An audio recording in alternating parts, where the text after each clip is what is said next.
Sabi nila ang pagkatuto ay nagsisimula sa loob ng tahanan. Ang kalahati raw ng ating katauhan ay sa kung ano ang naituro sa loob ng bahay.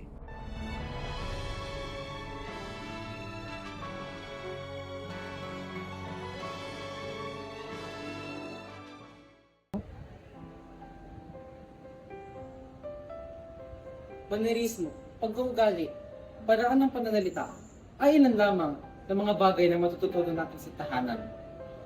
Ang mundo ng mga bata ay hinuhubog ng mga tunog na kanilang naririnig, mga galaw na kanilang nakikita, at ang pagmamahal na kanilang nararamdaman. Bawat salitang lumalabas sa ating bibig ay nag-iiwan ng matinong laki sa kanilang mga puso. At ang ating mga paraan ay siyang bumubuo ng pundasyon sa kung anong klaseng tao sila ay nagiging. Ang trabaho ng magulang ay hindi nagtatapos sa pagpapakain ng 3 beses sa isang araw, pagbibihis at pagpapaaral. Ito rin ay tungkol sa pagtalina, pagbibigay ng tahanan, at higit sa lahat ay pagsisigurado na ito ay lalaki bilang isang mabuting. Sabi nga ng mga matatatanda, kung ano ang puno ay siya din ang bunga. Ang ugali ng isang bata ay pinaghalo-halong ugali lamang ng ating mga magulang at ibang miyembro. Ngayon naman ay silipin natin kung paano haharapin ng dalawang batang magkaiba ang nakaraan at ugaling kinalakihan ang parehong eksena. Hello po, Tay! Madami po akong kwento ngayon, madami po kasing ganap sa school namin eh. Kuya, hindi ka naman yung kayo makakita ko sa'yo. Galing akong trabaho lang. Pag nakapagod yung araw, pwede kang magbili ng gusto.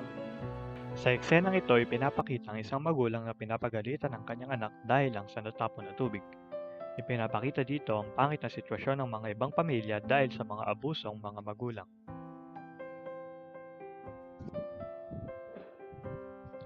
Ang abusadong ugali ng magulang ay nakadudulot lamang ng pagsasakal sa kanilang mga anak at ng malaking tsansa na sumunod ang kanilang anak sa abusadong pag-uugali.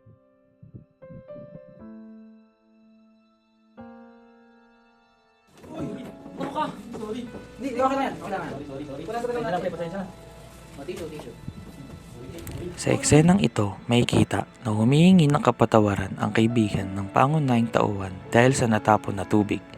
Agad naman siyang pinakalma at pinatawad ng pangunahing tauhan. Pinapakita nito ang pagpapakumbaba at pag-unawa sa sitwasyon, refleksyon ng isang mabuting tahanan.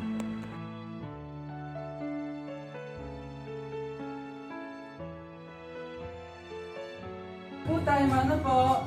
Ano yung kanina sa eskwelahan? Madami po, Tay. Madami nangyari kasi may field trip po kami eh.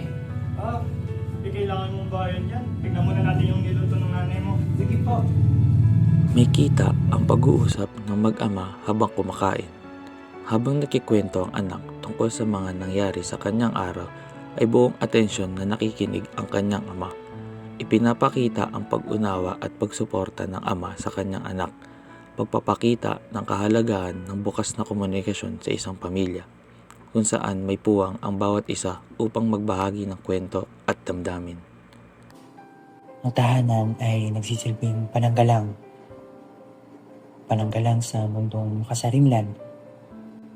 Kaya wag sana nating hayaan ang tahanan ay maging isang bahay na lamang. Tayo, bilang isang pamilya, ay kakampi natin laban sa mundong mapangapi.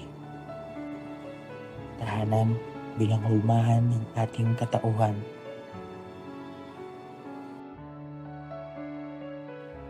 Tahanan, hulmahan,